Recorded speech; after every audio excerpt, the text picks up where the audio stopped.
Hello and welcome back, everyone, to Digimon World 3 on Rocket Rabbit Commentaries. And in this episode, we'll be taking down the Ice Witch as part of the Ice Dungeon for the Kulon Mines. Technically Elite 3. Ice Queen is the Ice Witch is not honestly all that difficult of a fight. It's just an annoying. She's just annoying to get to. So yeah, we're just gonna be showing off our normal pattern of play. So normal attack in order to do some damage, then Soul Charge, Cyclone Turbine, or Hammer Rush in order to bring them down. As annotations Gerda mentions here, you're probably getting tired of us actually showing off this particular pattern of play, but Gulmon doesn't really have a different pattern of play to try and use, because if he attempts to go into an actual spellcaster line, his native MP growth being so low means that he can't actually do that without significant item investment. I mean, I just love winning. I love victory. I love getting the you win screen, the victory chime. I love watching health bars get depleted in one hit. Like, I've made peace with it. Like, if it works, just keep doing it. Mega Seedramon's got Grand Wave. Ouch. But it did a minuscule amount of damage. 400 is not minuscule. It's like 1/8 of our HP. It's exactly 1/8 of our HP. But we have deflated the balloon, Seedra. And she ends with Mammothmon 2. Oh, right. The woolly man gotcha. Right, because the Ice Age. Well, that's why we're going to find the bones. An Ice Elemental, and he does actually have Ice Elemental attacks. But if you'll notice the crest on its face, Mammothmon is technically a Light Elemental. The crest on its face, it looks like he's blessed by the Triforce.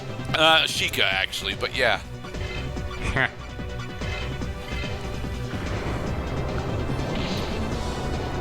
And backflip. Yay, Mammothmon has collapsed. Destroyed. Nice. Alright, there's the first of the Elite 3 taken down. We sadly did not get any of the accessories that they can drop. The Mega Seedramon 2 that she's running can actually drop one of the most important accessories for us at the end of the game. Unfortunately, it did not drop this time, so we'll have to spend some time off-screen grinding for it. Bye, Ice Witch. And now we enter the most annoying of the Elite 3 dungeons, the Fire Dungeon. That explosion reduced Kulmon's HP to 1. What? Yep. Jesus. Okay, but because we caught it in time before we got into a battle, now we're good. Until the next time we step on a fucking firecracker. Which will be right now.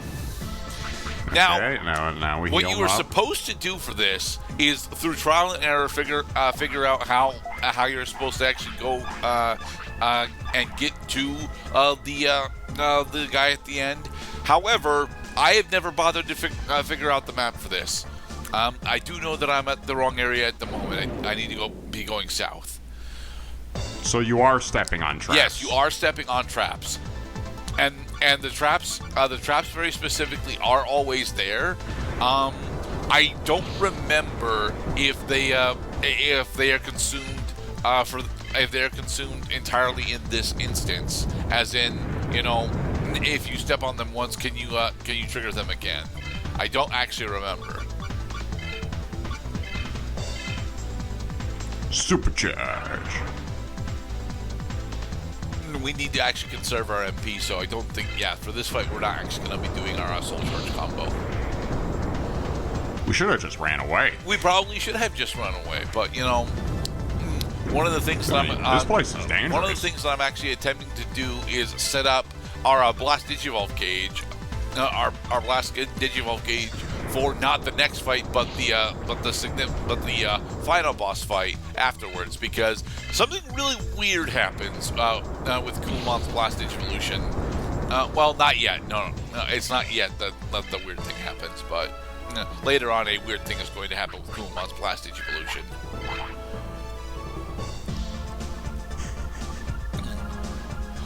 Now, once you understand that getting to this wall is actually one of the safer passageways into Fire Dungeon, you still definitely need to bring healing items with you for this part. But this is not honestly, you're not honestly here all that long to, suffer the wrath of the mines. Damn it. And then we go to our menu. And this time we select Kumamon. And then we give him a milkshake. And then he drinks the milkshake. And he's good. Okay, and we step on another crack and we break our mama's back. We didn't fully heal, but this is the end. This is the end of the puzzle, thankfully. After we go through this Skull Maramon again. Oh, sorry. This is a red Numamon. The different colors of Numamon actually have are actually technically some of the best experience enemies that you can fight in the game. And they also tend to have different really good accessories to farm for. We aren't going to be farming for them because I don't like being in this area. So yeah, we're not going to farm on this Numamon. Man, saying screw this. Like this is the first map environment that actually it doesn't even give you a chance to put up a fight against a Digimon. Just if you step on the thing, then you take health damage. But it gives you 900 bits, Mr. Cloud. Surely it's worth gambling a little bit in this area, right? Fire Knight. Yeah. As Annotation Jordan mentions here, Fire Knight is honestly the easiest of the three elite knights that we had to go through. Save state. Hey, Fire Knight.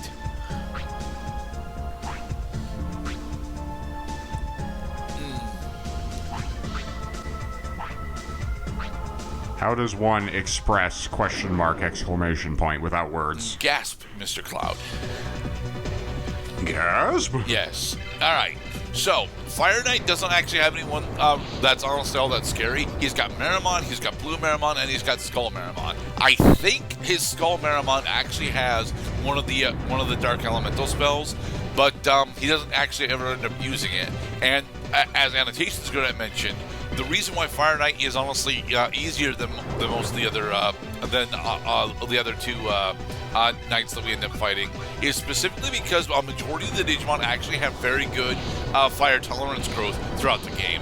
Like, we get 3 different, if you do the count correctly, there are 3 different Dragon Digimon that we've got access to for partner mons across Vmon, Agumon, and Gyomon. And Agumon and Gyomon actually have really good fire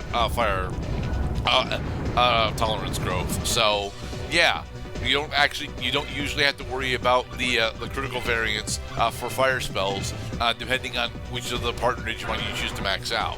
I think that Kotamon, either Kotamon or Monmon actually has relatively poor fire tolerance growth, but they get advantages in other ways that make this fight a bit easier than it's supposed to be. Ouch! Holy shit! Behold. What happens to Kumamon at this particular level when he Blast Digivolves. We've seen Blast Digivolve a little bit earlier, but it was so long ago that, we just ended up as Grapplio. But now we get to show off that between levels 20 and 40, Kumamon Blast Digivolves into Marsmon, allowing us to show off his signature attack, Dark Fireball. He's got very poofy pinks. It doesn't do all that much damage, sadly, but it does actually have the ability to put our opponents to sleep.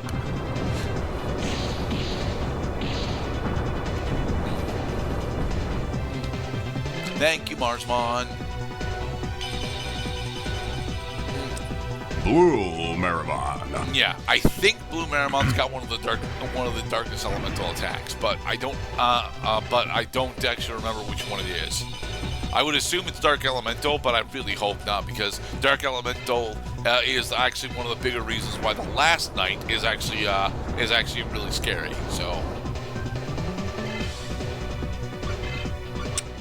and I see that the lack of verbiage in the descriptions of things might raise an eyebrow when one reads Kumamon back to normal.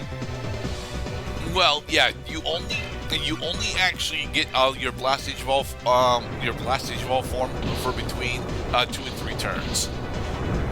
So yeah. Sweet. Alright, Fire Knight is down, and we hit level 35. Yay! Now we have more TP to go spend.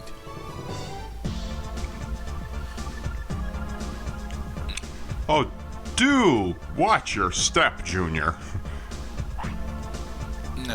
Goodbye, Fire Knight. The Dark Dungeon. Okay. The Dark Dungeon gimmick is actually the easiest of them. Although you wouldn't think so because, oh look, our screen has been blacked out. Yeah. That's okay. Yeah, all that's really happening here is every time we step off these platforms, the lights go out, but, oh look, we solved the maze. Safe state. Alright, the Dark Knight. No, he is not Batman. He's the punk leader that Batman takes down in the Dark Knight Returns.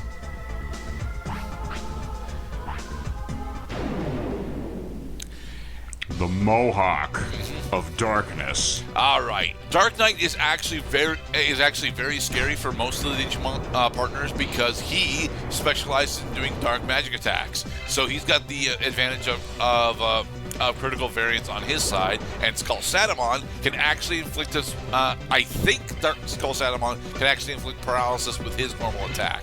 So it would behoove us to get him down as quick as we can. Skull Satanmon. Whoa, it's missing the N. Okay, it's not Satan, mostly because it's a very suggestive of Satan. Yes, it is very which suggestive. Which is why he must Satan. be destroyed.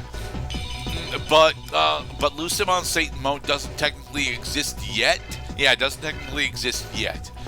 Davidramon, on the other hand, may as well actually be Satan because, yeah, he's got access to Dark Elemental. And, ow!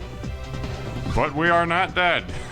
I mean... But we're probably going to need a stronger potion than this because he took out, like, 2,700 health in one hit. No, he took down 3,100 health in one hit. What the fuck do we do now? we can't just keep healing because then we're just waiting for an evasion. And since it's a spell, we don't actually have bonuses to evade spells. Ow! Holy shit, dude. Yeah, this is bad. This is very bad. Because when you're on the back step up against the Elite Four and all you're doing is just spending turns healing your Pokemon, that's game. I mean, you can afford to do that against Lance. It's Blue that you can't afford to do that against. So this is gonna kill us. It might kill us. It's mathematically going to kill us. Wow, we got lucky. Yes, because critical variance, Mr. Cloud.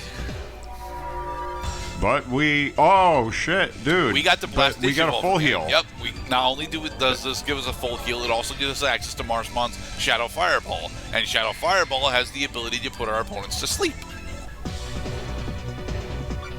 Bruce Banner got angry, and he became a Roman god of war. Waha. Bro, he looks like a circus performer, honestly. We missed the sleep trigger. Dang it. Oh well. I'm going to send my cadre of lions through the ring of fire. Watch and be amazed. Alright, Davidramon is down. Didn't see that coming. And it's... Vilemon! Vilemon is less powerful than Davidramon, but he still does have access to Dark Elemental. Ow! Jesus fucking Christ. Oh, and we do not get a full health bar when he digivolves back. No, we don't.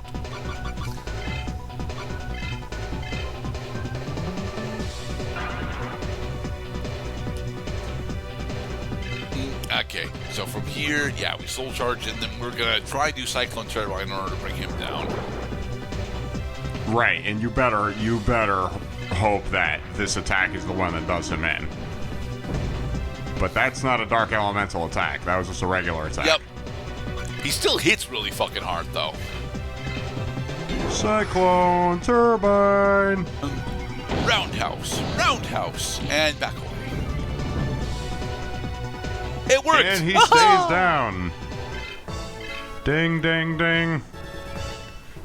So, yeah, we are definitely supposed to be level 40 by this point in the game. Past it even. But we are not, so... Oh, well.